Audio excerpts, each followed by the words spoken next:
Anthony Edwards is having himself a summer. Check this out. It's summertime, you know, we out in Vegas. What have you been up to this summer? Anything fun and unusual? Because I know you've been working on your game. I learned a new, I got a new hobby, bowling. I'm really good at bowling now. Oh. Yeah, very. Like strikes? Yeah. Bumpers or no?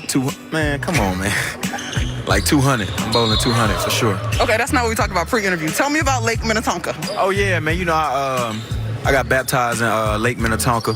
Hit a couple backflips, you know, swimming. I'm going back out there real soon. Meet me at Lake Minnetonka, all Minnesota fans.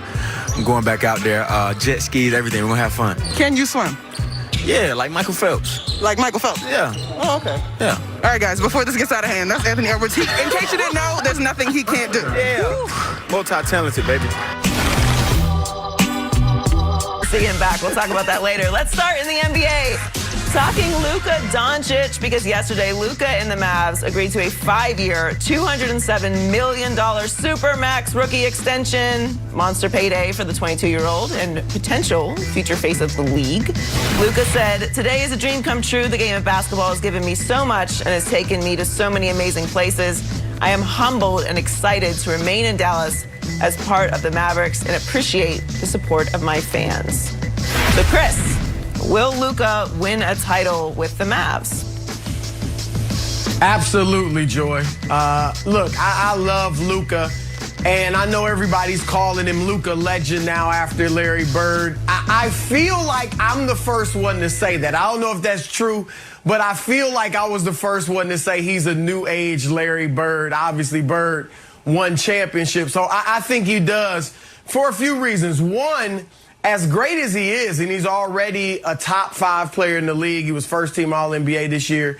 He's a big-time MVP candidate. I think, you know, he could start winning MVPs maybe this season coming up. But as much room as he has for improvement, or as great as he is, he's still got a lot of room for improvement.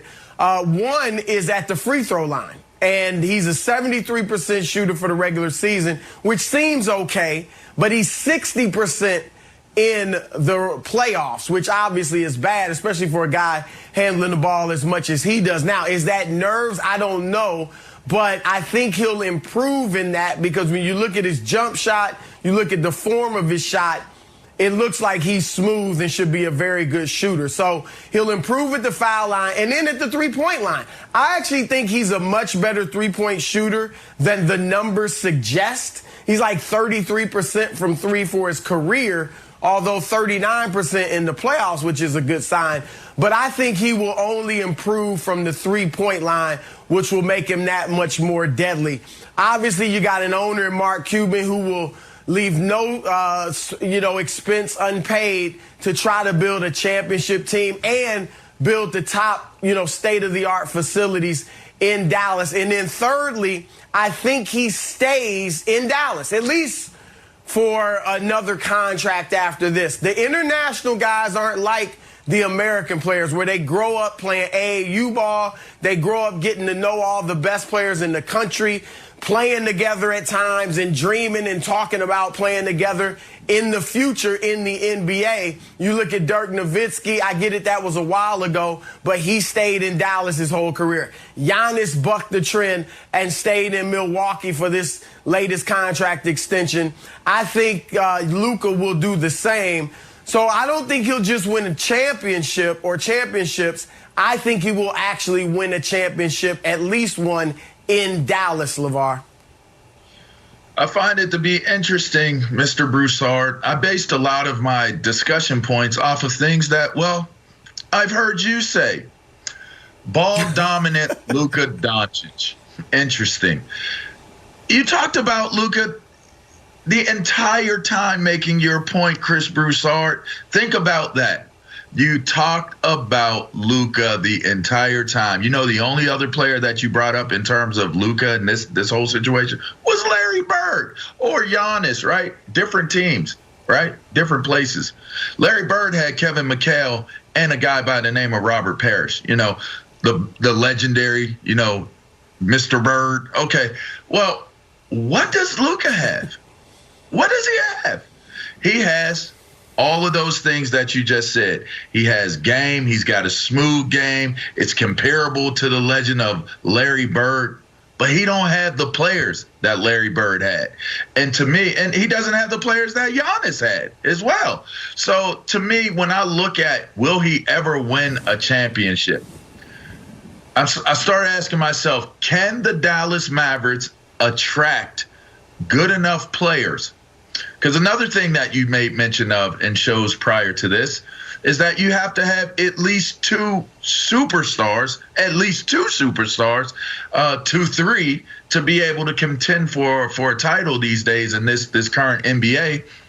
How do they get to Dallas? I talked about there possibly being a chance that, a Dame Lillard ends up in Dallas, or maybe a Ben Simmons ends up in Dallas. But then you start to think about what are the fits when you talk about Luka's game, a dominant game. I just don't see him winning a championship because I don't know that this market sets him up to be a winner in Dallas. Now, maybe he gets a championship maybe somewhere else, but this could, you use guys that won championships where they're at, but what if he turns out to be a LeBron James type of guy that actually needs to go somewhere else and get a little bit more help with someone else? That could possibly be what plays out, Joy.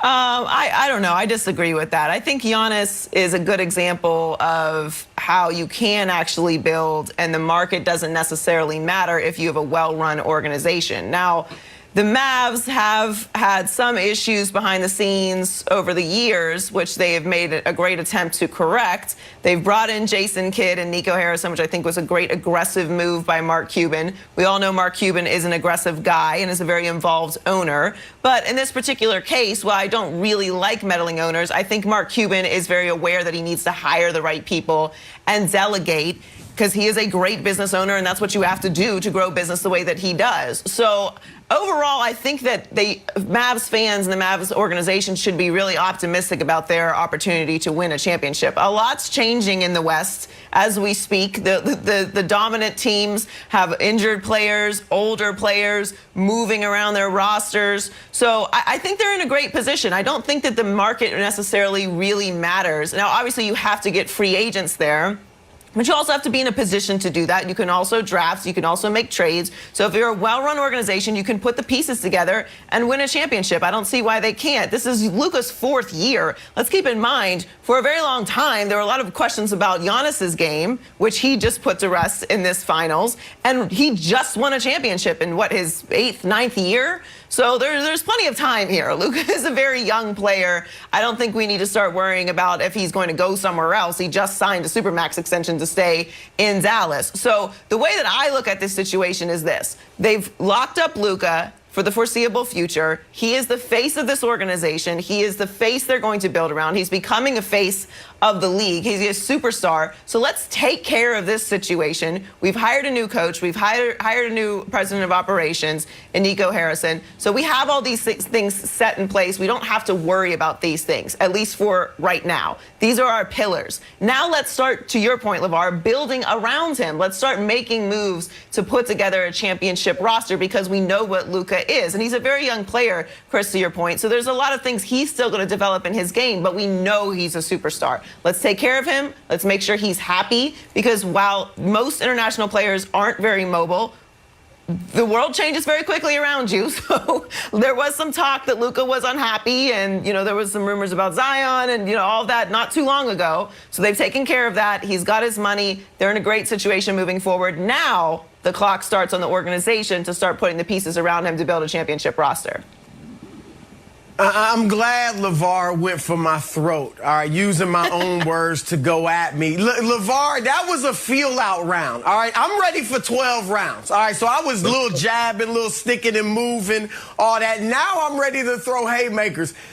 You're right. This is the question, and this is what I'm really intrigued to see this year in Dallas. How does Jason Kidd use Luka?